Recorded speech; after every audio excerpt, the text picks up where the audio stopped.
Ya, haleluya. Puji Bapak Yahweh. Hari ini kita akan melihat pengajaran yang saya beri tema yaitu kamu melihat, kamu tidak percaya, kamu titik titik titik titik. Ya.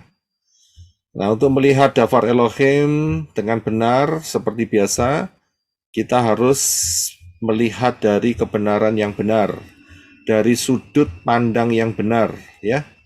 Dari sudut pandang yang benar yaitu dari sudut pandang akar pola Ibrani. Ya, dari sudut pandang akar pola Ibrani. Karena dengan akar pola Ibrani ini merupakan kunci, ya, kunci yang luar biasa, Saudara, untuk membuka semua rahasia-rahasia yang tersembunyi. Ya, karena akar pola Ibrani yang benar ini kaya raya. Dan saya pastikan bahwa akar pola Ibrani yang kita terima sekarang itu tidak bergeser, ya, tidak bergeser. Kita berada di posisi yang tepat, yaitu setelah kematian, kebangkitan, dan kenaikan daripada Yeshua HaMasyiah di dalam tubuh kemuliaan. Dan kita sudah melihat hal itu semua, posisi kita setelah peristiwa-peristiwa itu terjadi. Jadi kita tidak bergeser, ya, kita berada di rel yang tepat, ya. Karena itu dengan rel yang tepat maka kita akan mendapatkan kekayaan yang luar biasa, saudara. Ya, kalau relnya nggak tepat, keliru, ya akhirnya tersesat, ya, salah pemikiran, salah pengajaran, ya, ujung-ujungnya akhirnya lemah dan akhirnya juga bisa-bisa binasa atau tidak rapture, ya. Jadi kita berada di rel yang tepat, ya. Puji Papaya, itu anugerah yang luar biasa. Karena itu kita akan melihat materi ini, yaitu kamu melihat, kamu tidak percaya, ya, kamu titik titik titik titik. Menurut saudara isinya apa ini, saudara? Titik-titiknya ini sebelum saya lanjut. Kalau nggak salah sih, kamu tidak mendapatkan. Mendengar. Kalau kamu melihat, kamu tidak percaya. Nah, mendapatkan tidak percaya. Oke, kita tampung. Terima kasih, Brisco. Ada lagi? Sama-sama. Ada lagi yang Saya jawab? baca apa Bro Adi. kamu melihat, kamu tidak percaya, kamu mendengar, tapi karena kamu mendengar, kamu tidak mengerti. Oke, kamu dengar, kamu tidak mengerti. Oke. Ya, silakan Pak. Terima kasih, Bro Adi. Kita tampung semua ya. Pak Mahlon, silakan Pak Mahlon. Pak, kamu melihat, kamu tidak percaya, kamu tidak selamat. Kamu, oke. Jadi titik-titiknya di sini kamu tidak selamat. Ya, terima kasih Pak Mahlon. Kita akan tampung. Silakan Cik Gio. Mic-nya masih dibuka dulu, Cik Gio. Mic-nya mesti dibuka dulu, baru kita bisa dengar. Cik Gio, mic-nya belum dibuka. Ya, silakan Cik Gio. Kamu titik-titik, kamu titik-titiknya tidak dapat apa-apa. Tidak dapat apa-apa. Oke, terima kasih Cik Gio. Kita Apa-apanya itu banyak ya, keselamatan, kesehatan, penglihatan, speak in tongue, ya semuanya lah. Oke. Ya, kita tampung. Ibu Emma, silakan kalau mau jawab. Kamu melihat, kamu melihat, kamu tidak percaya, kamu tersesat. Kamu tersesat. Oke, ya, kita tampung ya. Terima kasih, Sister Connie. Kamu melihat, kamu tidak percaya, kamu binasa. Kamu binasa. Oke, ya. Oke, ada lagi yang mau coba menjawab? Saya beri beberapa kesempatan. Terima kasih, Sister Connie. Kita tampung ya. Bapak Yawe. Kamu buta, Pak. Gimana? Kamu buta. Kamu buta. Oke. Ya, enggak apa-apa. Ya. Kita kita ini ya, kita tampung semua ya.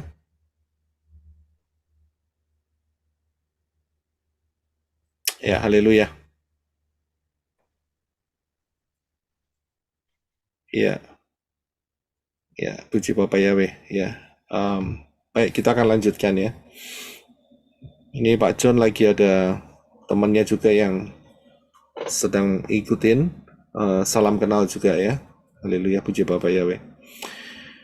Baik, kita akan lanjutkan. Kamu melihat, kamu tidak percaya, kamu titik. Saya kasih contoh yang cukup sederhana. Menurut saudara, tapi sebelumnya saya beritahukan terlebih dahulu bahwa kita wajib ingat yang satu ini, yaitu the grand plan daripada Dafar Elohim, ya. Jadi Dafar Elohim itu, the grand plan-nya itu harus kita kenali terlebih dahulu, ya.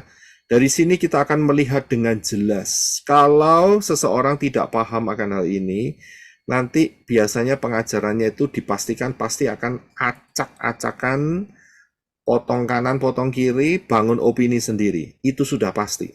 Karena apa? Karena ayat-ayat yang dipakai itu tidak integrated satu sama lain.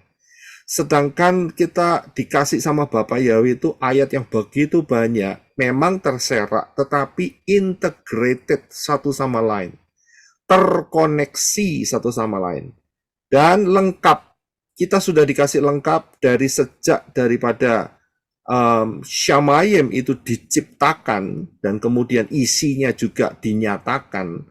Kejatuhan setan juga dinyatakan, dan itu berlangsung terus sampai kejatuhan manusia, sampai peristiwa Abraham, kematian Yeshua, sampai tahun kita sekarang ini 2024, bahkan nanti sampai kerajaan 1000 tahun, dan sesudahnya yaitu kiamat, pengadilan tahta putih, lautan api, dan Yerusalem baru dan bumi yang baru. Itu sudah ada di tangan saudara. Sudah lengkap. Tanak dan Brit Kadasa lengkap saudara, ya. Cuman masalahnya, ya, yang di luar sana itu acak-acakan, begitu loh. Karena apa? Karena tidak integrated satu sama lain, dan ayat-ayatnya dipaksakan, ya. Buat saudara dan saya ini anugerah, ya. Inilah dasar yang betul-betul harus dipegang terlebih dahulu, ya. Jadi kalau kita bisa melihat Dafar Elohim itu sejak daripada masa penciptaan Shamayim sampai nantinya yaitu Yerusalem yang baru dan bumi yang baru dengan tepat, maka ayat-ayat itu akan menjadi berkat yang luar biasa, dan kita tidak perlu membangun opini sendiri. Tidak perlu, saudara.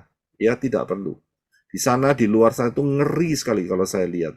Ya, polanya itu wacak-acakan enggak karu-karuan. Ya, yang kalau pembicaranya sih saya nggak terlalu pusing ya, karena itu memang keputusan mereka untuk mengacak-acak Dafar ya. Yang saya kasihan itu hanya untuk orang-orang yang nggak ngerti gitu loh. Karena apa? Karena Dafar Elohim mengatakan orang buta, nuntun orang buta, dua-dua akan masuk ke dalam sumur ya, lobang. Nah, kecemplung dua-duanya ya. Jadi itu yang sangat mengerikan sekali. Ya,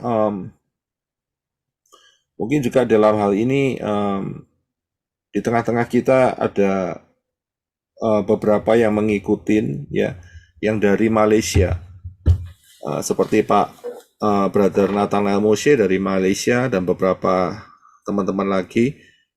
Mungkin kalau sedikit kesulitan dengan bahasa Indonesia atau istilah-istilah, jangan sungkan untuk ditanyakan ya. Saya tahu kita punya background memang kelihatannya sama tapi nggak sama begitu ya. Jadi tolong mungkin kalau ada kata-kata yang sulit ya nanti bisa ditanyakan sehingga saudara ya yang di teman-teman yang di Malaysia tidak bingung ini bahasanya itu apa begitu ya. Jadi tolong bisa ditanyakan. Ya, puji Bapak Yahweh. Nah, sekarang saya mau masuk di dalam hal ini. Saudara tahu tempat ini tidak? Ada yang tahu atau ada yang kenal di mana tempat ini berada? Kalau tidak salah ini di Sumarekon Serpong ya? Di Sumarekon Bekasi, Pak. Bekasi. Sumarekon Bekasi. Iya, oke, saya ulangi ya. Oke. Jadi ini gambarnya model seperti ini, saudara ya. Saya mau tanya, Bro Adi tahu nggak nih, Bro Adi? Oh, mungkin dia Tidak tahu, Pak. tahu. Pak Mahlon tahu, Pak Mahlon?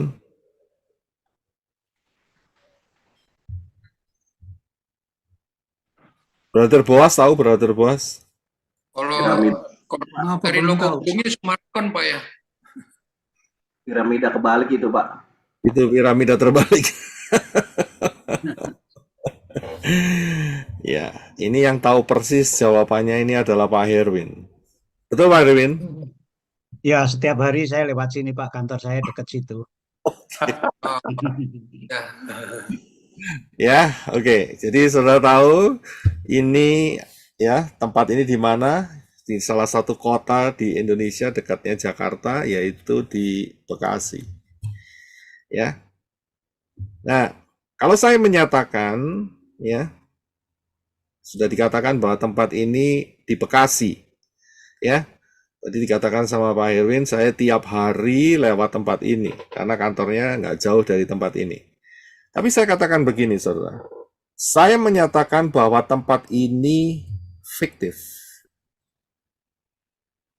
Karena saya ada di Arizona, ya, saya lihat gambar ini, saya bilang ini hanya Photoshop, ya, rekayasa, tempel sana, tempel sini, dan saya nyatakan bahwa tempat ini fiktif. Tahu saya, fiktif ya. Kira-kira pendapat saudara apa? Kalau saya nyatakan tempat ini fiktif, ini hanya rekayasa digital saja. Apa yang menjadi Ngawur. Iya, saudara? setuju, Pak. Ya, satu-satu nih, Sister Trivena dulu, gimana? Ngawur, Pak. Ngawur, oke. Terus kemudian saya dengar Pak Herwin, silakan Pak Herwin. Ya, Hoax, ini Pak. sepertinya ada yang ditambahkan ya, Pak. Ada yang ditambahkan? Ya. Ya nggak apa-apa, kita lihat di ini aja, di piramida yang terbalik itu aja. Ya. Mungkin ya, gedung-gedungnya, ya kan? Tapi saya nyatakan tempat ini fiktif. Tidak nyata. Pak, Menurut- saya jawab Ya silakan, Bro Adi. hoax, Pak. Hoax. Saudara akan ngomong saya hoax. Iya. Oke, ada lagi yang kira-kira mau kasih masukan? Saya nyatakan tempat ini tidak nyata. Bagaimana Saya pendapat? nggak Pak, karena belum pernah lihat Pak lokasinya Pak. Ya memang saya belum pernah lihat loh, ketemunya di Google ya. Ya, terima kasih Pak. Ya, saya cuman acak aja, tiba-tiba lihat apa gambar ini dan kemudian saya tampilkan aja dan saya nyatakan tempat ini tidak nyata. Betul, Pak. Loh, betul, ada yang setuju. Betul, setuju. Setuju, tempatnya nggak nyata. Ya, Saya setuju. bilang tempat itu nyata, Pak. Ada di Bekasi. Tempatnya ada di nyata di Bekasi. Oke. Nah, bagaimana pendapat pendapat saudara jika saya mengatakan bahwa tempat itu tidak nyata? Saudara setuju? Saya setuju. Saya Pak tidak Daniel setuju. setuju? Ya, Tidak nyata, karena sama-sama tidak lihat. Karena Pak Daniel karena sama-sama tidak lihat. Berarti Brother Daniel termakan hoax. Brother Daniel termakan hoax atau memakan hoax? Termakan Termakan hoax. Iya, Iya. Pak. Oke, saya lanjutkan ya, Saudara bisa paham ya. Baik, kemudian tadi dikatakan sama Pak Herwin, saya ini tiap hari lewat sini loh Pak. Gedung kerja saya, kantor saya itu nggak jauh dari tempat ini. Tiap hari. Ya. Nah, jadi jika sudah ada saksi mata, coba saudara lihat kalimat di bawah ini. Tetapi tetap saya nyatakan bahwa kota Bekasi itu adalah kota fiktif. Tempat ini tempat fiktif. Tanggapan saudara bagaimana? Ya nggak benar Pak. Aneh. Wah, Pak Roy ngeyel, Pak Yon ngeyel. Setuju, Pak. Mana tempat itu ada. Kelainan jiwa tuh, Pak. Lenes. Pak Roy ngawur. Pak Roy ngeyel. Ya, jawabnya Pak Roy bebal. jawabnya satu-satu, jawabnya yang di YouTube kasihan. Jadi ini ada dijawab, ada yang berkata saya ini ngeyel, ya, ngawur, ya. Terus ada yang bilang Jiwa lagi. Wah, sampai ke jiwa juga nih ceritanya. Ya, Saya Pak. jawab, Pak. Gimana Sister Erni? Kalau Pak Roy itu bilang fiktif, tapi Pak Herwin tiap hari lewat situ, berarti Pak Roy itu ngawur. Ya, ngawur. Oke, ya. Padahal di situ tadi sudah dikatakan bahwa Pak Herwin udah tiap hari Tiap lewat. hari lewat. Susana, Benar. silakan. Hari lewat situ. Gila. Arizona, silakan. Ini jawabannya dari yang tadi pertanyaan itu, Pak Yosef. Berarti yang pertanyaan tadi, kamu melihat tapi kamu tidak percaya, berarti ya sesuatu yang fiktif itu, bukan? Ada hubungannya, bukan? Loh, ya, itu kan saya kasih contoh, Dr. Henok. Ini saya lagi memberikan contoh ini. Ya. Thank you. Pertanyaannya adalah, saudara, tadi kan ada dua pertanyaan. Pertanyaan terakhir adalah, ya, sudah ada saksi mata. Tetapi saya tetap menyatakan bahwa tempat itu fiktif. Kota Bekasi itu nggak ada. Ini jangan dipotong ya, ini cuma contoh ya, Jadi tolong jangan dipotong. Saya nyatakan Kota Bekasi nggak ada. Tempat yang saudara lihat tadi itu fiktif. Itu hanya rekayasa digital saja, nggak nyata. Padahal Pak Herwin mengatakan tiap hari saya lewat sana, kantor saya dekat sana. Ya kan?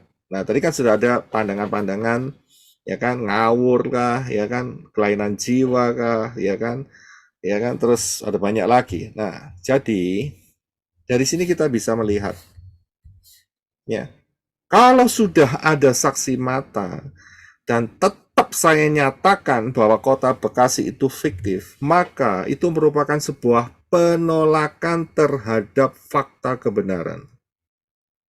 Ya, bisa dipahami kan? Udah ada saksi matanya loh. Ya, yang tinggal di Bekasi itu udah lihat bolak-balik. Yang mengunjungi Bekasi misalnya mungkin Pak Budiman pernah lihat tempat ini. Berarti kan saksi mata. Jadi, penolakan terhadap apa yang terlihat terhadap para saksi mata itu merupakan penolakan terhadap fakta kebenaran. Ya, bisa dipahami ya sampai sini. Ya, nolak. Kenapa? Sudah ada saksi matanya ya sih ditolak. Berarti orang itu menolak fakta kebenaran. Nah, penolakan fakta kebenaran ini, ya, kalau cuman masalah gambar kayak gini itu nggak ada masalah. Ya, saudara, istilahnya itu mau berdebat, ya tinggal dibuktikan aja nanti kalau misalnya berkunjung ke tempat ini. Benar apa tidak? Tetapi problem yang lebih dalam adalah di dalam Mazmur 119 ayat 160 kita akan baca terlebih dahulu. Silakan Brother Henok. Seluruh firman-Mu itu benar. Setiap hukum kebenaran-Mu tetap selamanya. Iya, terima kasih. Jadi Dafar Elohim itu benar dan hukum kebenaran itu tetap untuk selama-lamanya. Untuk selamanya. Ya. Untuk selamanya itu berarti tidak akan pernah berubah. Pemazmur ini menulis Mazmurnya ini sekitar kalau tidak salah 1000 tahun sebelum ada Yeshua turun, ya, dilahirkan. Jadi sebelum Masehi. Kalau dikatakan hukum kebenaranmu itu tetap selamanya, itu sampai hari ini bahkan sampai masa depan, Dafar Elohim itu benar. Ya, benar. Nggak ada yang salah. Dan Dafar Elohim itu juga mempunyai saksi-saksi mata. Ya, bukan cuman karangan biasa, bukan cuman impian atau sesuatu yang tidak nyata, tidak. Tetapi betul-betul ada saksi matanya. Nah, jadi kalau sampai ada orang yang menolak fakta kebenaran dafar firman Elohim, itu pasti akan ada konsekuensinya. So bisa paham di sini. Ya, Mazmur 119 ayat 190, firman-Mu itu benar, firman Yahweh itu benar, Tanak dan Brit Gadasa itu benar.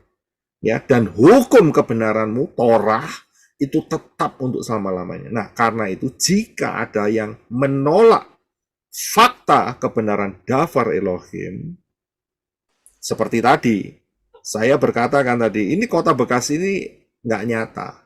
Ya, sampai ada yang mengatakan, wah ini kelainan jiwa. Saya bisa lihat itu konsekuensi, saudara. Nah, itu hanya sebagai contoh saja. Ya, saya hanya memberikan contoh. Loh, tempatnya ada loh. Ya, tiap hari saya lewat loh. Kantor saya berhadapan lagi dengan tempat itu. Ya kan? Saya ini saksi matanya. Tapi kok tetap dikatakan tidak nyata. Nah, itu kan berarti sebuah penolakan. Jadi, ya, kalau yang ditolak ini adalah dafar Elohim, pasti akan ada konsekuensinya. Saya aja mengatakan itu dapat konsekuensi. Ngawur, ya. Terus mungkin nggak tahu ada kalimat-kalimat apa lagi. Nah, konsekuensinya apa? Konsekuensinya tidak lain adalah 3M. Ya, saudara harus paham. Konsekuensinya adalah 3M. Ya, yaitu penolakan terhadap fakta dafar Elohim yang adalah kebenaran dan ada saksi matanya, itu 3M, mate, mampus, dan modar. Ya, bahasa Malaysianya mati begitu ya.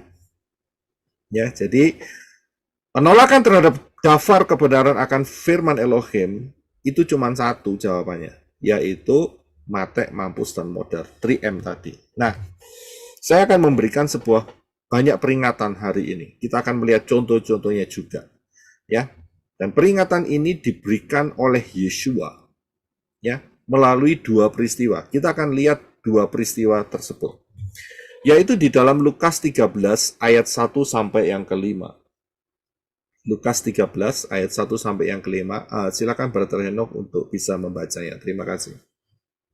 Lukas 13 pasal 1, Lukas 13 ayat 1.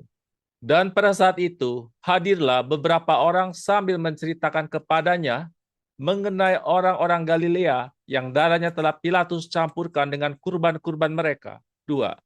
Dan sambil menanggapi, Yesua berkata kepada mereka, apakah kamu mengira bahwa orang-orang Galilea ini menjadi berdosa lebih daripada semua orang-orang Galilea karena mereka menderita seperti itu?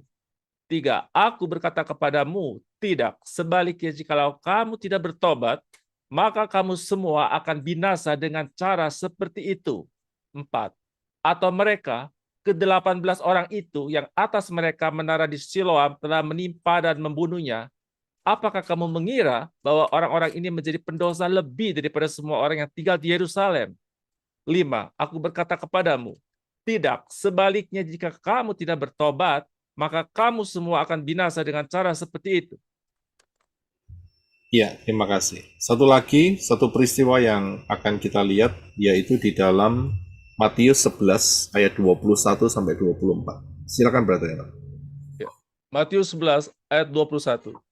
Celaka bagimu Korazin, celaka bagimu Betsaida, sebab jika di Tirus dan Sidon telah terjadi mukjizat-mukjizat yang terjadi padamu, sudah lama mereka bertobat dengan berpakaian kain kabung dan abu. 22. Akan tetapi aku berkata kepadamu, pada hari penghakiman, bagi Tirus dan Sidon keadaannya akan menjadi lebih baik daripada bagimu.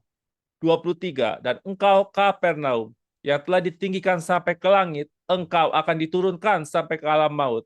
Sebab jika di Sodom telah terjadi mukjizat-mukjizat seperti yang telah terjadi padamu, mereka akan tetap ada sampai hari ini. 24. Akan tetapi aku berkata kepadamu, bahwa pada hari penghakiman, hukuman bagi negeri Sodom akan menjadi lebih ringan daripada bagimu. Ya, terima kasih. Kita lihat dua peristiwa ini.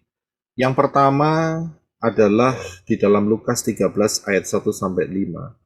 Saya lihat di sini bahwa ada orang-orang dari Galilea yang membawa korban mereka. Ya, saudara pasti tahu korban itu dikorbankan di Bait Elohim. Tapi entah mengapa ada peristiwa, ya, ada peristiwa, nggak diceritakan secara detail apa peristiwanya. Tiba-tiba ditulis bahwa Pilatus itu membunuh mereka dan kemudian mencampurkan darah mereka juga dicampur kepada korban-korban yang mereka bawa. Saudara bisa lihat. Jadi darah manusia dicampur dengan darahnya domba atau lembu yang mereka bawa. Ya. Dan kemudian ini diceritakan kepada Yeshua, ada yang melihat seperti itu, diceritakan pada Yeshua, dan Yeshua berkata, ya, apakah kamu mengira bahwa orang-orang Galilea ini menjadi berdosa lebih dari semua orang Galilea? Ya. Dan Yeshua berkata, jikalau kamu tidak bertobat, maka kamu akan binasa dengan cara seperti itu. Dan diteruskan dengan masalah yang kolam Siloam. Sama. Yeshua berkata, kalau kamu tidak bertobat, kamu akan binasa. Ya, memang secara fisik matinya seperti itu. Akan tetapi kan ada kelanjutannya, saudara. Ya, yaitu di dalam mana? Di dalam Sheol, di dalam alam maut. Nah, di alam maut kita sudah belajar masuk di mana nih ceritanya? Masuk di pangkuan Abraham atau di tempatnya orang kaya? Kan kita sudah belajar di sini. Ya, jadi saudara bisa lihat di sini satu peristiwa ini, dan kemudian dilanjutkan oleh perkataan Yeshua mengenai 2 kota atau 3 kota ini, yaitu Korazin, Bethsaida, dan juga Kapernaum. Dengan dibandingkan dengan kota-kota yang ada di dalam Tanak yang ratusan tahun sebelumnya sudah ada dan hilang, yaitu Tirus, Sidon, dan Sodom. Saudara bisa lihat. Dikatakan sama Yeshua, kalau sampai di Korazin, Bethsaida, dan Kapernaum, mujizat-mujizat itu dibuat oleh Yeshua begitu luar biasa. Ternyata mereka tidak bertobat, saudara. Ya, kota-kota ini tidak bertobat. Kota-kota ini menolak karya Bapa Yahweh di dalam Yeshua. Dan dibandingkan oleh Yeshua, kalau sampai mujizat-mujizat yang luar biasa itu terjadi di Tirus, di Sidon, ya, bahkan di Sodom, ya, mereka akan tetap sampai hari ini. Saudara bisa lihat ayat-ayat ini. Kota-kota yang dikasih kesempatan untuk diperlihatkan mujizat-mujizat kasih daripada Bapa Yahweh kepada orang-orang Israel, itu disia-siakan, tidak diresponi dengan benar. So, bisa lihat ayat-ayat ini. Bahkan Yeshua mengatakan nanti di dalam zaman penghakiman, ya, hukuman untuk Tirus dan Sidon dan Sodom itu lebih ringan dari kota-kota ini. Lebih ringan. Ya, jadi dalam hal ini Yeshua sudah mengatakan kalau kamu tidak bertobat, tapi karena kamu sudah melihat hal ini semua, maka hukumanmu akan lebih berat. Itu maksudnya. Saya bisa lihat karena apa? Karena sudah melihat tetapi tidak percaya. Ya, sudah melihat tetapi tidak percaya. Dan itu mendatangkan satu konsekuensi yang tersendiri yang sangat serius. Sudah melihat tetapi tidak percaya. Ya. Nah, kita akan lihat beberapa contoh, ya, di mana tertulis melalui nubuat, tetapi itu merujuk kepada peristiwa kejatuhan daripada Hillel bin Zakar yang sering di sana, di luar sana disebut sebagai Lucifer. Di dalam Yesaya pasal 14 ayat 12-15. Silakan Brother Reno. Betapa engkau telah jatuh dari surga, hai Hillel bin Zakar. Engkau telah dihempaskan ke bumi, hal yang melemahkan bangsa, hai yang melemahkan bangsa-bangsa. Sebab engkau telah berkata dalam hatimu, aku akan naik ke langit, aku akan mendirikan tataku di atas bintang-bintang Elohim, dan aku akan duduk di bukit pertemuan di sebelah utara. Aku akan naik melebihi ketinggian awan-awan. Aku akan menyamai yang maha tinggi. namun ke alam maut engkau akan turun ke dalam dasar lubang itu. Ya, terima kasih. Saudara bisa lihat, saat Bapak Yahweh menciptakan Shamayim, Bapak Yahweh tidak menciptakannya kosong, tetapi diisi dengan makhluk-makhluk Shamayim. Kita sudah belajar di dalam Wahyu Fatsal yang ke-3 dan 4. Saudara coba buka ya, di pengajaran mengenai Wahyu Fatsal 3 dan 4. Wahyu Fatsal 4 dan 5. Ya, Fatsal 4 mengenai wisata ke Shamayim. Itu luar biasa, saudara. Dan salah satunya saya memberikan pengajaran mengenai makhluk-makhluk Shamayim. Ada kerubim, ada serafim, ada malaikat-malaikat. Ya, jadi ada isinya, nggak kosongan begitu. Akan tetapi, apa yang terjadi? Mereka begitu diciptakan, mereka langsung melihat Elohim Yahweh. Ya, mereka melihat kemuliaan Yahweh yang luar biasa. Jadi, mereka sudah melihat, akan tetapi sekelompok malaikat-malaikat kerub dan serafim itu memberontak. Sudah melihat, tapi memberontak. Dan mereka memikirkan kalau sampai aku memberontak, maka tempat yang aku akan tempati adalah bumi. Karena saat itu tidak ada yang namanya lautan api. Mereka pikir, nggak apa-apa deh. Kalau aku dibuang di Shamayim, aku akan berkuasa di bumi. Akan membuat tandingan Elohim. Saya bisa lihat. Dan betul, kesempatan hanya berapa kali? 1 kali. Begitu mereka melawan Elohim, maka nggak usah lama-lama, saudara. Mereka dibuang di bumi. Betul. Ya, tapi dibuang, saudara. Tidak lagi boleh menempati posisi yang ada di Shamayim yang Bapak Yahweh telah tetapkan sebelumnya. Mereka dibuang. Ya, saat itu. Ya. Dan mereka belum melihat ada lautan api, tapi setelah itu dinyatakan ada lautan api. Saat apa? Saat kejatuhan Adam dan Hawa. Begitu pula di dalam Kejadian 2 ayat 16 sampai 17. Ya, silakan baca ayat yang sering kita lihat ini. Silakan baca, Brother Hendok. Terima kasih. Dan Yahweh, Elohim, memberi perintah kepada manusia dengan berfirman, dari segala pohon di taman ini, engkau sungguh boleh memakannya. Tetapi dari pohon pengetahuan baik dan jahat, engkau tidak boleh memakannya. Karena pada hari engkau memakannya, engkau sungguh akan mati. Ya, terima kasih. Saya bisa lihat. Dan kesempatan yang diberikan Bapak Yahweh kepada Adam dan Hawa, berapa kali? Silakan kalau mau yang jawab. Berapa kali? Kalau nggak salah 1 kali juga ya. Ya, terima kasih Prisco. Jadi jawabannya juga hanya 1 kali. Karena saat mereka sudah diusir keluar dari Taman Eden, ya, nggak ada lagi kesempatan mereka untuk masuk kembali. Tidak pernah diceritakan lagi. Ya, bahkan mereka hidup dengan sengsara. Ya, dengan sengsara sekali. Kesempatannya hanya 1 kali. Karena mereka juga sama-sama sudah melihat Elohim. Mendengar Elohim. Bahkan Elohim, Bapak Yahweh berjalan-jalan dengan Adam. Memperlihatkan binatang-binatang yang diciptakan saat itu. Adam melihat Elohim.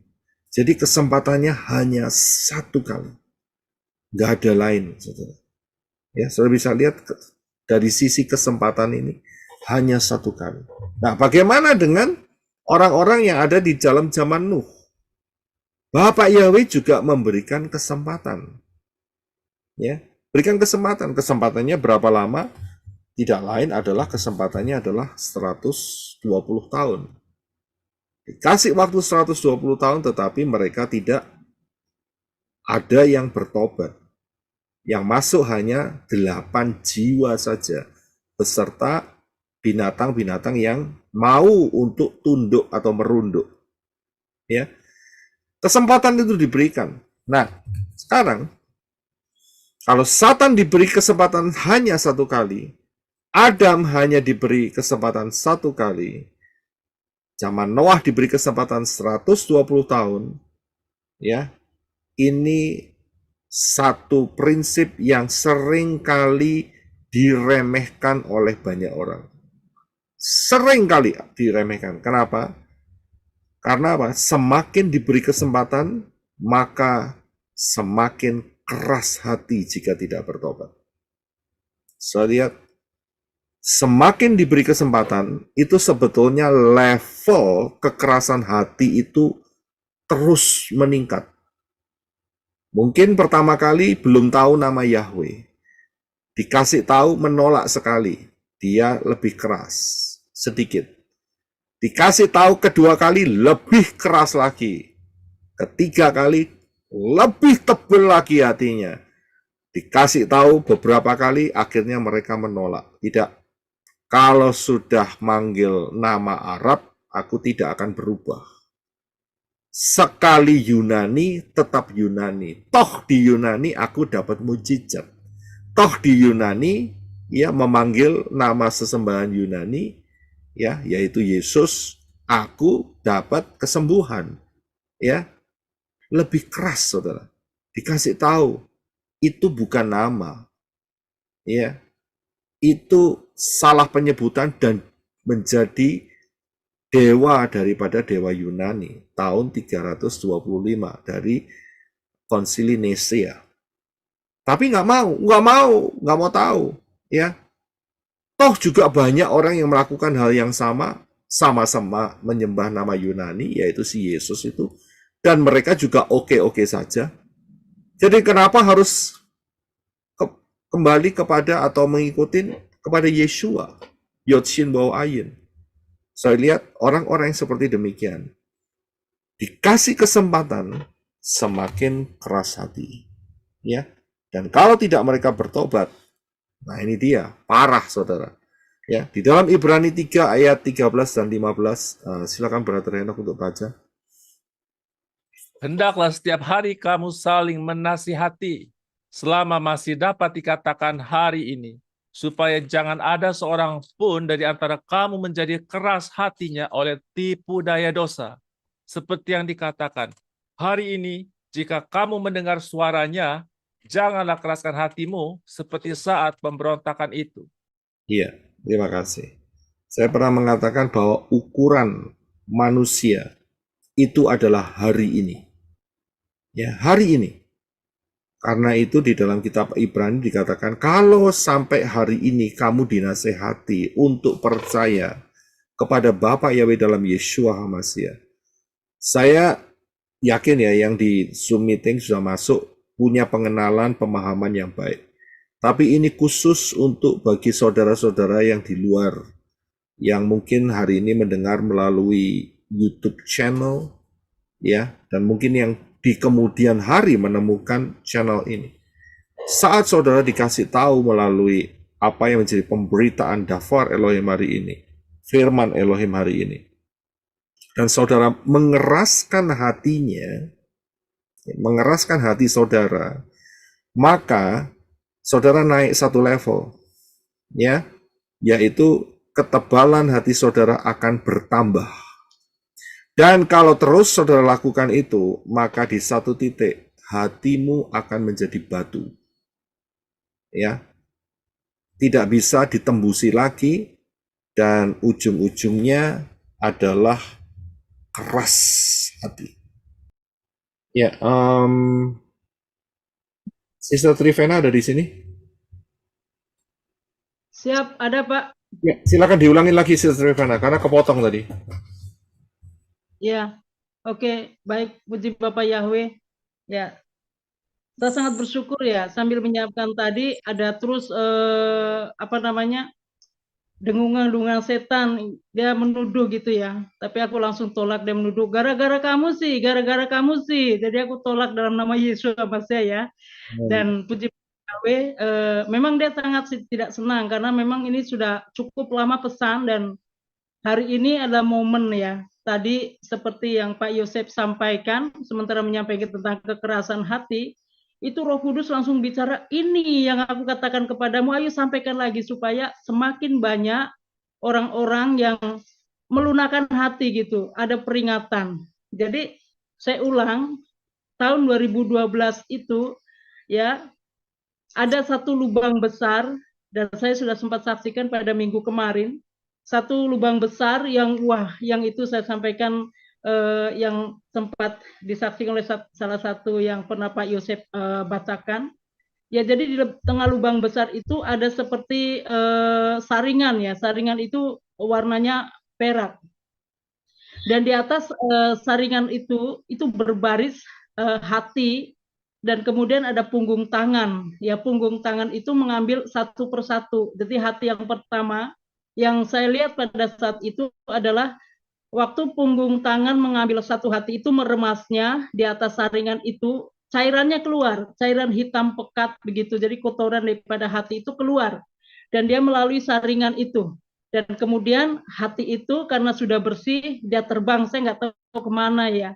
Tapi kemudian punggung tangan itu mengambil lagi satu hati, dan dibawa lagi ke atas saringan itu, dan punggung tangan itu mulai bekerja untuk memeras hati itu.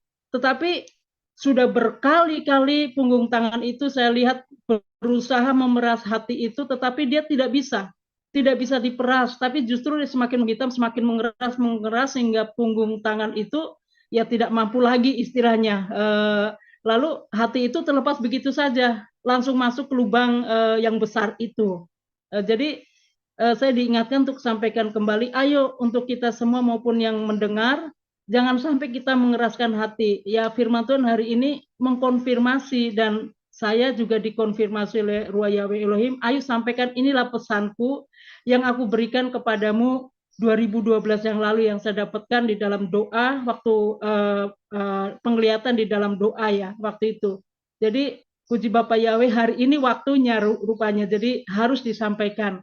Itu saja Pak Roy, kiranya dapat menguatkan kita semua, jangan sampai kita mengeraskan hati, sehingga kita tidak seperti hati yang keras lalu langsung begitu saja masuk ke lubang yang besar, tetapi kita menjadi hati yang mau diperas, dan kemudian hati kita bersih, dan kita tentu akan kembali kepada Bapak Yahweh. Puji Bapak Yahweh, itu saja yang dapat saya sampaikan. Bapak Yahweh memberkati kita semua. Shalom. Haleluya. Ya, haleluya. Terima kasih Sister Trivena. Ya, dalam hal ini memang kita sudah di zaman akhir dan kita sudah semakin dekat. Ya, kita lihat pergerakan setan itu berusaha untuk menghalang-halangi, bahkan mengeraskan hati. Ya, jadi yang di luar sana mereka menolak Davar Elohim, mereka menolak Yeshua, ya mereka akan lebih keras hatinya. Memang masih ada kesempatan. Tetapi masalahnya adalah hatinya itu akan menjadi lebih keras. Dan ini mengerikan, saudara. Ya, berbahaya sekali. Kenapa? Iya, kalau cepat bertobat. Nah, kalau tidak, bagaimana? Sudah bisa lihat di sini. Keras hati. Oleh apa? Oleh karena apa? Oleh karena tipu daya si setan. Ya, oleh karena tipu daya dosa. Itu hati bisa keras, saudara.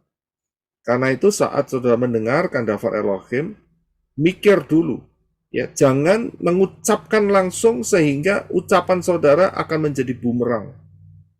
Ya, yang mengatakan bahwa sekali Yesus tetap Yesus. Ya, padahal saudara sudah dikasih tahu melalui pengajaran di tempat ini bahwa Yeshua itu tidak sama dengan Yesus. Tidak sama. Saudara bisa lihat di pengajaran klip saya, Yeshua versus Yesus, pilih mana?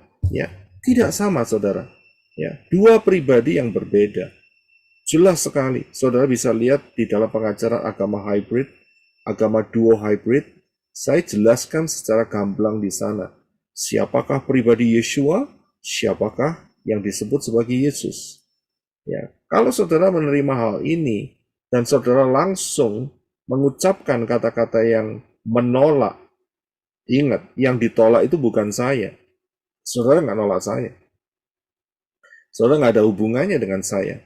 Yang saudara tolak adalah yang menjadi penyelamat dunia ini, yang adalah Yeshua, yang adalah Bapa Yahweh di dalam tubuh manusia. Itu yang saudara tolak. Karena Dafar Elohim itu adalah Yeshua.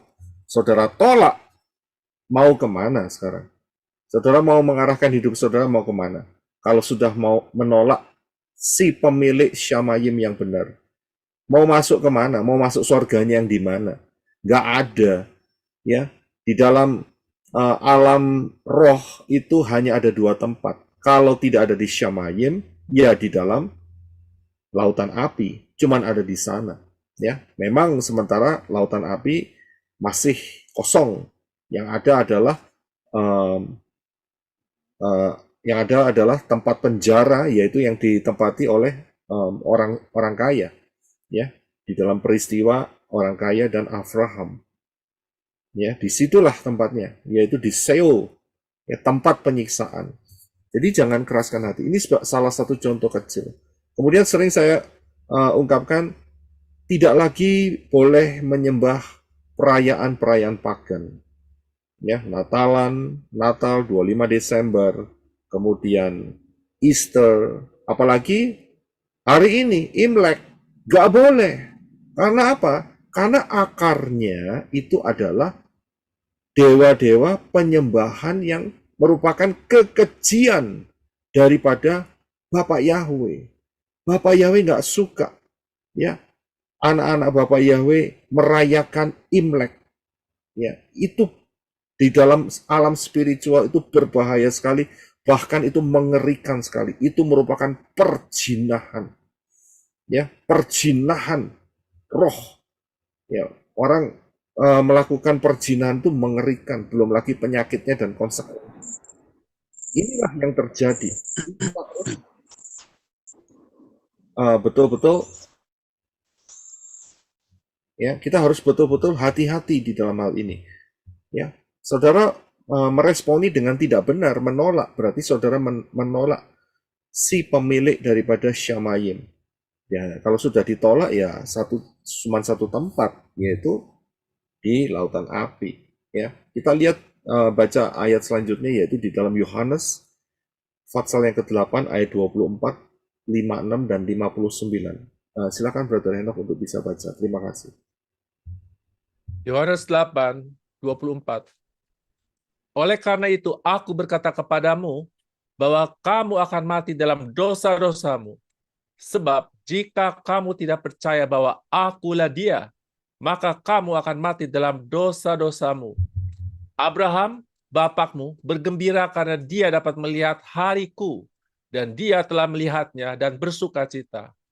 Kemudian orang-orang Yahudi itu berkata kepadanya, engkau belum mencapai 50 tahun, dan pernahkah engkau melihat Abraham? Yesua berkata kepada mereka, sesungguh-sungguhnya aku berkata kepadamu, sebelum Abraham ada, aku ada. Oleh karena itu mereka memungut batu-batu supaya mereka dapat melemparkannya kepadanya. Namun Yesua bersembunyi dan keluar dari bait suci sambil berjalan, menerobos di antara mereka. Dan begitulah dia berlalu. Ya, terima kasih. Sudah bisa lihat ayat 24 itu sering orang bikin masalah, yaitu dengan kesalahpahaman. Yang dimaksud akulah Dia itu seringkali mereka mengatakan bahwa akulah si Mesias itu, tetapi tidak. Di sini jelas sekali kalau kita lihat di bagian bawah, yang dimaksud oleh Yeshua, akulah Dia, itu adalah Dia adalah Bapa Yahweh sendiri. Ya, jadi bukan soal Mesias, bukan. Tapi di luar sana ayat ini dipotong. Kalau sudah lihat ayat ini kelanjutannya sampai ke bawah, ini satu pembicaraan yang berkaitan dari atas sampai bawah. Dan kita lihat dikatakan apa? Ya, bahwa Yeshua mengatakan bahwa sebelum Abraham aku ada. Nah, mereka berkata kamu aja umurnya belum sampai 50 tahun ya. Memang Yeshua saat itu kan sekitar antara 30 sampai 33, Saudara. Iya kan? Tapi Yesus mengatakan kebenaran, sebelum Abraham aku ada. Ya. Ini bukan bicara soal Mesias, bukan. Ini bicara soal bahwa dialah, Yeshua sendirilah adalah Yahweh itu sendiri. Dan diperjelas di ayat yang ke-59. Oleh karena itu mereka memungut batu-batu supaya mereka dapat melemparkan batu-batu itu kepadanya. Ingat ya, di sana itu punya tradisi yaitu lempar-lemparan batu, saudara. Ya, kalau sudah lihat masalah Palestina dan Israel, perhatikan aja kan mereka suka lempar batu sih Palestinanya, ya kan? Nah dari dulu saudara, mereka ini ya kenapa kok mau melemparkan batu? Mereka, saudara harus tahu melempar batu ini merupakan cara untuk membunuh saudara, ya. Karena saat itu orang dibunuh dengan cara dilempari batu. Kenapa Yeshua mau dibunuh? Karena perkataannya, yaitu yang mana? Yang mengatakan bahwa sebelum Abraham aku ada. Dan ini sangat dipahami oleh orang-orang Israel saat itu, orang-orang Yahudi saat itu, bahwa yang dimaksud adalah Yahweh, ya, yang bertemu dengan Abraham. Ya, jadi disinilah kita harus betul-betul memahami apa yang tertulis di dalam Yohanes ini. Dikatakan di atas, Abraham bapakmu bergembira karena dia dapat melihat hariku, dan dia telah melihatnya dan bersuka cita. Berapa kali Abraham melihat bertemu dengan Yahweh? Berulang-ulang, saudara. Saudara bisa lihat saat menjatuhkan hukuman kepada Sodom dan Gomora, dia ketemu dengan Yahweh. Bahkan dia coba untuk tawar-menawar dengan Yahweh soal kota Sodom dan Gomora yang akan dihancurkan karena di dalamnya ada si Lot. Saudara bisa lihat di situ. Dia bertemu, dia muka dengan Yahweh.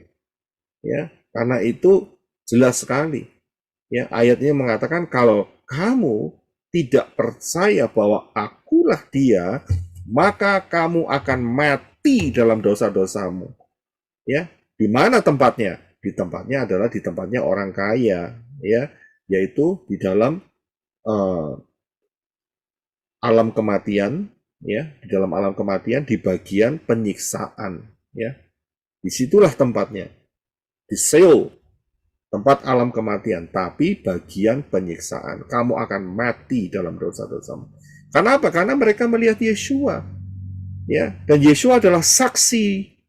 Ya, dia melihat, dia menyatakan itu semua, tapi ditolak. Kamu melihat, kamu menolak, maka kamu 3M. Ya, mate, modiar, mate, mampus, dan modiar. Ya, kemudian Matius 25 ayat 41. Ya, silakan dibaca terlebih dahulu, Brother Enoch. Terima kasih.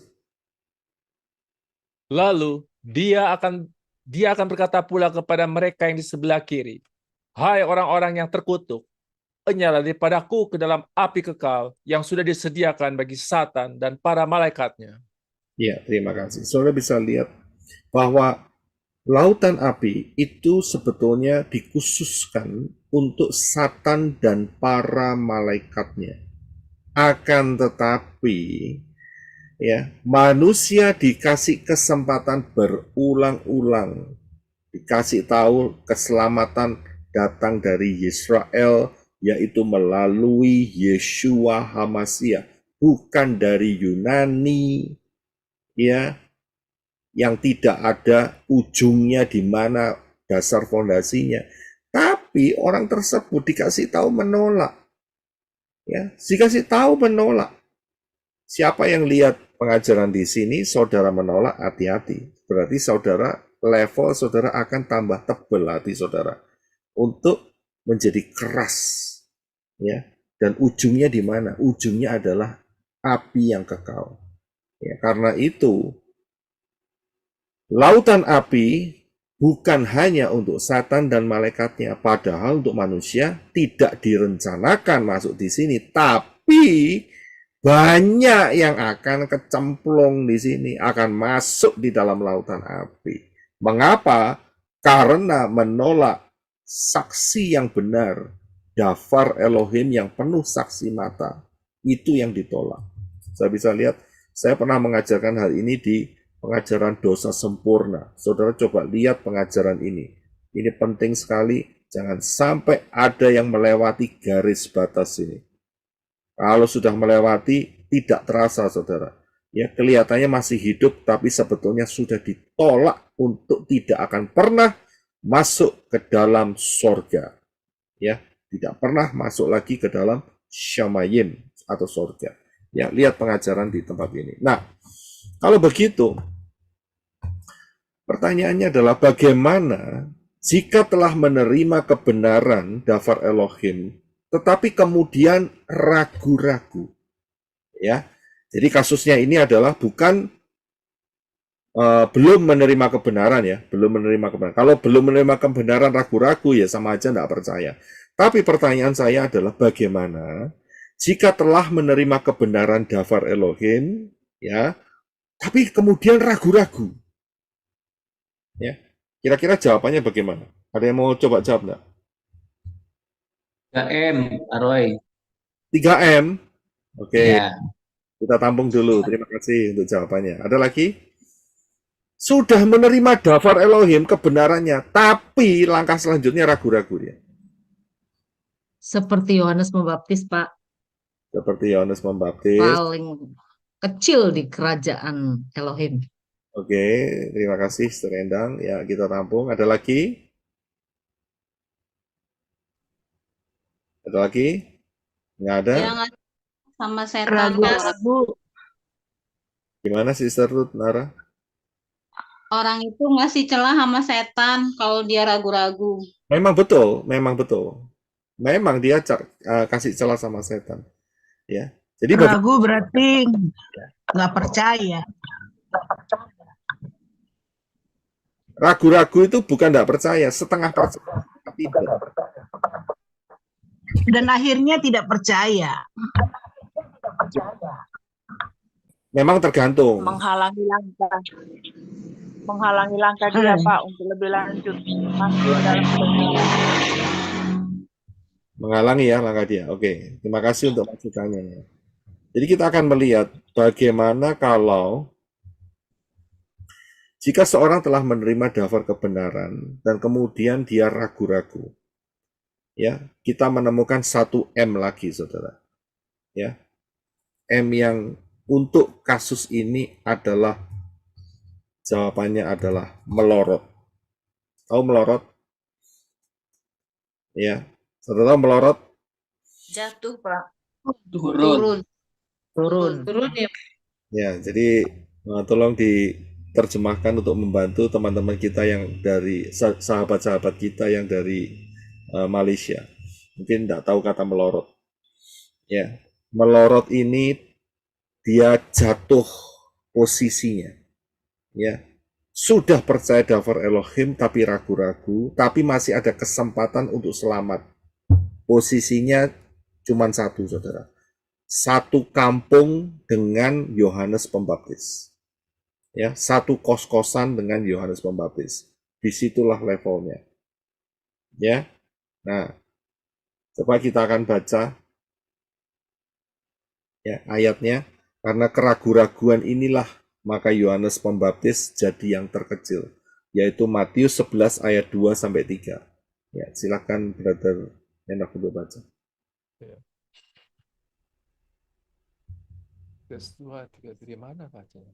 Dan setelah Yohanes di dalam penjara mendengar pekerjaan-pekerjaan Hamasya, seraya mengutus 2 muridnya, dia bertanya kepadanya, "Engkaukah yang akan datang itu, atau haruskah kami menantikan yang lain?" Ya, terima kasih. Saudara bisa lihat, inilah yang diucapkan oleh Yohanes, dan dia mengutus 2 muridnya, karena dia sedang dipenjara saat itu oleh Herodes. Ya, nah, dia ngomong, apakah kami harus menunggu yang lain? Yang lain ini maksudnya Mesias yang lain, begitu. Padahal sudah dinyatakan oleh Bapak Yahweh sendiri Mesias itu, yaitu Yeshua HaMashiach. Apa yang terjadi? Respon Yeshua mengatakan bahwa posisimu melorot. Ya, posisinya melorot. Jadi hati-hati saudara. Mungkin masih ada kesempatan diselamatkan, tetapi sudah di bagian yang paling pinggir, saudara. Ya, cukup mengerikan sekali. Mengapa? Ingat loh, setelah kita masuk di dalam Shamayim, ya, maka posisi saudara itu tidak akan pernah bisa bertambah atau berkurang. Reward saudara tidak akan pernah bertambah atau tidak akan pernah berkurang. Dan itu untuk selama-lamanya. Kalau saudara satu kos-kosan dengan Yohanes Pembaptis, saudara tidak bisa pindah ke bintang 5, hotel bintang 5, nggak bisa. Saudara paham maksudnya? Nggak ada peningkatan lagi, saudara. Dan ini untuk kekal, ya. Yang ada adalah penyesalan. Kenapa aku ini sudah percaya kepada Bapak Yahweh dalam Yesus Masya, kok ya ragu-ragu gitu loh. Ya, gara-gara pengajaran yang salah. Ya. Seringkali yang membuat ragu-ragu itu pengajaran yang salah. Aduh, kenapa kok enggak mau mempersiapkan baik-baik, sudah dikasih waktu 2 tahunan, ya. Ternyata kok makannya cuma setahun sekali. Ngerti ya maksudnya? Ya kan? Jadi lemes, jadi tidak bertenaga, ya, jadi keok, ya. Keok itu apa itu? Bahasa Malaysianya keok apa? Saya kasihan sekali nih. Ya. Keok itu siapa yang dekat Malaysia? Tolong bantu saya nih. KO, Pak. Apa? KO. KO, keok. Itu sempoyongan. Salah, Pak. Ya, tidak mempunyai kekuatan, tidak berdaya, tidak mampu mengangkat senjata-senjata Elohim, tidak bisa jadi pemenang. Saya bisa lihat, kenapa begitu loh, kok saya salah dapat pengajaran begitu. Padahal sudah saya dapatkan yang baik, begitu loh, yang sudah sehat, yang kasih vitamin tiap hari, makan tiap hari, ya. Karena tubuh Yesus adalah makanan dan darahnya adalah benar-benar minuman. Loh ya kok kenapa? Kenapa kok saya bisa salah jalan? Untung-untung masih selamat. Untung-untung. Tapi ya gitu. Ya. Satu gubuk dengan Yohanes Pembaptis. Dan itu untuk selama-lamanya. Ya, nanti di situ ya orang-orang yang demikian akan saling rumpi. Saling ngomong, aduh, kita ini masuk di satu tempat yang sama-sama kok ya sudah tahu kebenaran daftar Elohim kok ya ragu-ragu gitu loh. Padahal di dalam kitab Wahyu dikatakan kamu akan memerintah bersama-sama Yeshua. Wes gak sido, worong ya nggak jadi ceritanya. Padahal di sana di dalam Wahyu dikatakan Wahyu 2, Wahyu 3 dikatakan kamu akan kududukkan di atas tahtaku. Hanya ngimpi, ya, hanya ngimpi. Kenapa? Gara-gara kejegal pengajaran sing keliru, salah lihat posisi, ya. Jadi hanya kenangan saja. Aduh, posisiku sudah benar, melorot. Posisinya Yohanes Pembaptis sudah benar loh, tapi melorot, ya. Itulah yang terjadi. Jadi mumpung masih ada waktu kesempatan, siapa yang mendengar jangan keras hati, ya. Ayo rendahkan hati saudara untuk mentaati daftar Elohim supaya saudara tidak melorot. Nah, sekarang berikutnya yang terakhir. Bagaimana dengan keadaan saat kerajaan 1000 tahun? Ya. Kondisinya saya beritahu, Satan dibelenggu, sudah nggak ada setan. Ya. Semua manusia secara jasmaniah melihat langsung Yeshua. Ya. Bagaimana posisinya? Apa yang terjadi? Menurut saudara bagaimana? Ada yang mau coba jawab? Bagaimana kalau Pak, ya, silakan. tidak boleh salah. Tidak boleh salah. Oke. Terima kasih. Kita tampung dulu. Ada lagi yang saudara mau coba ungkapkan. Bagaimana saat kerajaan 1000 tahun nanti? Tidak lama lagi, 6 tahun lagi. Damai. Langgar. Nah, ini cerita, memang damai, kerajaan 1000 tahun damai. Cuman kondisinya itu yang berhubungan dengan yang kita lihat sekarang, yaitu aku melihat, aku tidak percaya. Bagaimana nih kira-kira kondisinya dalam kerajaan 1000 tahun?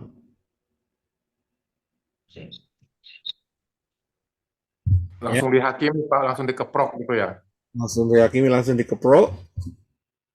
Ya, oke, kita tampung. Ada lagi? Bagaimana kondisinya?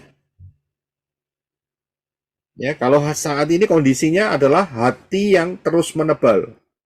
Hati yang selalu keras hati, akan menebal, membatu, ya, dan akhirnya mati.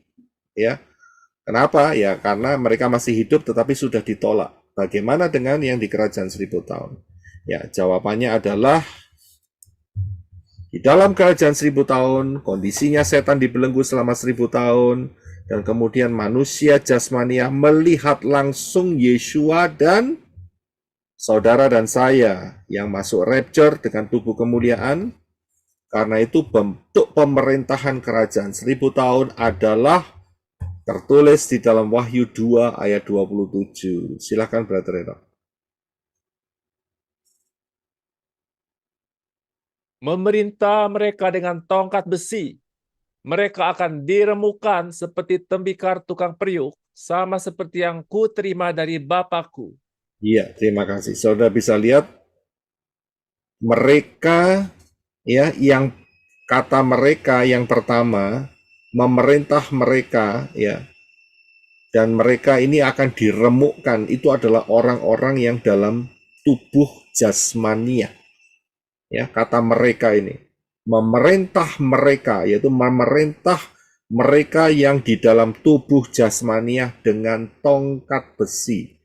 Mereka akan diremukkan seperti tembikar tukang periuk. Jadi mereka akan dihancurkan jika melakukan kesalahan. Di dalam Yehezkiel 37 ayat 24, silakan Brother Enoch untuk membacanya. Maka hambaku Daud akan menjadi rajanya, atau Yeshua HaMasyiah, dan mereka semuanya akan mempunyai satu gembala. Mereka akan hidup menurut peraturan-peraturanku dan melakukan ketetapan-ketetapanku dengan setia. Terima kasih. Jadi saat itu yang memerintah adalah Daud. Ya, Daud ini ingat ya, zaman Yehezkiel, nama Yeshua itu belum dinyatakan secara umum. Belum, karena itu yang dipakai di dalam nubuatan ini adalah Bapak Yahweh menggunakan Daud, hambaku Daud menjadi rajanya. Padahal zaman Yehezkiel, Daud itu sudah mati, saudara. Kita bisa lihat di sini. Ya, jadi yang dimaksud di sini adalah tahta Daud akan diduduki oleh Yeshua HaMasyiah. Dan mereka hidup harus dengan peraturan-peraturan dan melakukan ketetapan Yeshua. Ketetapannya ada di mana? Di dalam Torah. Saya lihat. Nah, bagi mereka yang tidak mau ikut Torah, maka akan berlaku satu ayat, yaitu di dalam Yesaya 65 ayat 20. Silakan. Di sana tidak akan ada bayi yang hanya berusia beberapa hari atau orang tua yang tidak mencapai lanjut usianya. Sebab orang yang mati pada umur 100 tahun masih akan dianggap muda, dan siapa yang tidak mencapai umur 100 tahun akan dianggap kena kutuk. Iya, terima kasih. Saya bisa lihat di sini. Jadi saat mereka tidak melakukan ketetapan Yeshua di dalam Yehezkiel tadi, nubuatannya, maka mereka akan dikeprok, ya, dihancurkan. Kan dikatakan mereka tidak mencapai umur 100 tahun. Saudara tahu nggak, zamannya Yesaya itu sama dengan zaman kita sekarang. Umurnya itu ya di bawah 100, saudara. Tapi kok bisa ya Yesaya sudah bicara seperti ini?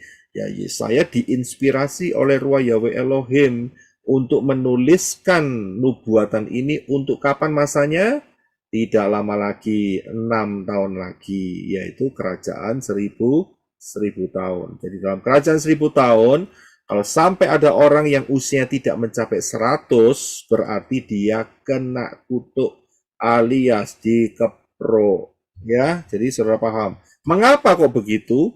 Karena mereka secara jasmani melihat Yeshua HaMashiach langsung. Mereka melihat manusia-manusia, saudara dan saya dengan tubuh kemuliaan langsung. Setan sudah tidak ada lagi di sana karena dibelenggu selama 1000 tahun. Karena mereka melihat langsung dan mereka menolak, maka hukumannya adalah 3M. Mate, mampus, dan modiar. Iya kan? Betul kan? Ya, jadi saudara bisa melihat dari Davar Elohim hari ini, kita bisa melihat orang yang melihat, orang yang menolak, maka orang itu akan mendapatkan 3M. Ya, sangat-sangat jelas sekali. Tapi memang masa yang sekarang ini masih merupakan masa anugerah. Dikasih kesempatan. Tapi ingat, tadi di atas saya sudah bahas. Dikasih kesempatan itu supaya cepat-cepat bertobat. Bukannya kebalikannya, yaitu mengeraskan hati, mengata-ngatai, kamu sesat, pengajaran palsu, ya. Buat kita sih nggak ada masalah. Yang rugi mereka yang mengata-ngatai. Karena apa? Semakin sering mereka melakukan itu berarti kecepatan mereka untuk hatinya menjadi batu itu lebih cepat. Ya. Dan siap-siap saja masuk di dalam dosa sempurna. Memang tragisnya apa? Tragisnya adalah orang-orang tersebut tidak jauh dari kita. Ada suami, ada istri, ada saudara, ada anak, ada cucu, ada orang tua, ada teman dekat, ada famili dekat, ada orang-orang yang pernah menolong kita. So bisa lihat, itu yang bikin tragis. Dikasih tahu, gak berterima kasih, tapi nolak. Udah nolak, ngata-ngatain lagi, dikasih ekstra bonus. Ya buat kita sih, kita puji Bapak Yahweh, kita terima mahkota kemuliaan. Karena Yesus akan mengatakan, kalau kamu dianiaya karena aku, maka kemuliaan Elohim akan menjadi bagianmu. Betul kan? Luar biasa, puji Bapak Yahweh, ya transfer mahkotanya. Ya, jadi bersyukurlah, nggak masalah. Karena yang dikata-katai bukan kita. Yang dikata-katai adalah Davar Elohim. Saya bilang mengerikan sekali. Ya, waktu terus bergulir, saudara. Terus bergulir. Kita sudah masuk di Februari. Hampir pertengahan lagi. Bulan ini cuma 29 hari lagi. 28 hari, sorry. Ya. Ini tahun kabisat bukan? Tahun kabisat. Iya, ada Pak tahun ini. 29 kabisat. 29 hari. Ya, kabisat berarti 29. Ya. Ya. Jadi yang ulang tahun Februari 29 bersyukurlah saudara, awet muda. Ya kan? Ulang tahunnya dirayakan setiap 4 tahun sekali. Karena ketemunya cuma 4 tahun sekali, saudara. Ya kan? Tahun kabisat kan? Ya. Sudah semakin dekat. Tidak lama lagi, kita sudah bisa melihat Pesah. Ya. Tinggal tunggu aja nih. Lembu merahnya disembelih apa tidak tahun ini. Begitu. Begitu disembelih, kita mengucap syukur. Puji Bapak Yahweh. Semakin dekat dan semakin dekat. Ya, saya akan akhiri di sini. Jadi saudara bisa melihat bahwa kalau manusia melihat dia menolak, maka akan mendapat akibat yang sama, yaitu lautan api. Cuman masalahnya, kalau setan lihat langsung Bapak Yahweh, langsung modiar langsung satu kali kesempatan. Adam dan Hawa langsung modiar langsung ya, langsung diusir, susah hidupnya langsung. Ya kan? Tapi manusia setelah itu masih dikasih kesempatan. Nah, seringkali ini yang dibikin permainan. Nanti dulu aja, saya ini belum tua. Nanti kalau sudah tua, baru saya bertobat. Baru ngomong kayak gitu, besoknya tabrak sama truk mati, nggak sampai tua. Ya, itu dia. Manusia tidak bisa tahu apa yang menjadi masa depan. Masa depan bukan hari saudara. Yang hari saudara adalah hari ini. Kalau saudara dengar Daftar Elohim, hari ini jangan keraskan hati seperti yang dikatakan oleh Ibrani tadi. Hari inilah hari pertobatan. Ya, jangan keraskan hati. Masih ada yang mengeraskan hati tidak mau baptisan pembaharuan, ya. Rugi sendiri. Ya, rugi sendiri. Ingat, kesyamayem tidak gandeng-gandengan. Ya. Saudara jangan berpikir, wah saya subscriber setianya nih pelayanan menorah. Ya. Lihat itu, buktinya tiap minggu saya selalu hadir seminggu 2 kali. Tidak ada jaminan. Kalau saudara tidak mau ada di dalam Yeshua dan Yeshua di dalam saudara. Bukan jaminan. Tidak gandeng-gandengan. Ya, sendiri-sendiri. Termasuk suami istri. Sendiri-sendiri. Ya, saya bersyukur. Ya, puji Bapak Yahweh, Ibu Adasa Fangfang lebih peka dari saya.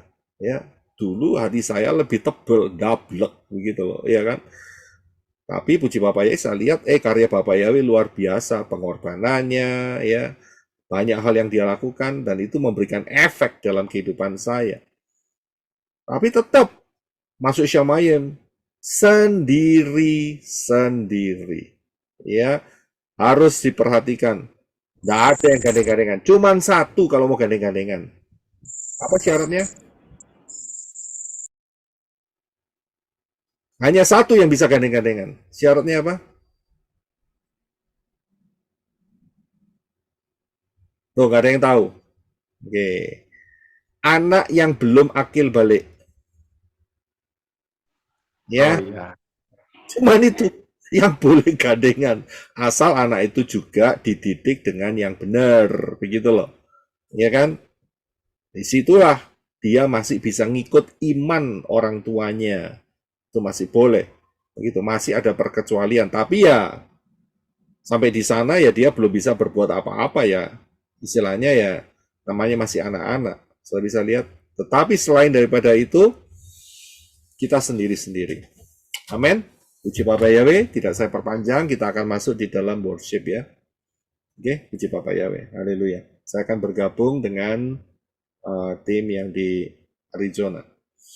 Jika saudara membutuhkan pelayanan baptisan pembaharuan, saudara bisa ke channel YouTube bagian atas ada informasi baptisan pembaharuan. Ya, saudara bisa klik di sana, temukan nomor WA saya, dan kita bisa connect sehingga saudara mau dibaptis pembaharuan. Saya akan berikan syarat-syaratnya di sana. Ya, puji Bapak Yahweh. Bapak Yahweh memberkati saudara sekalian. Haleluya. Shalom.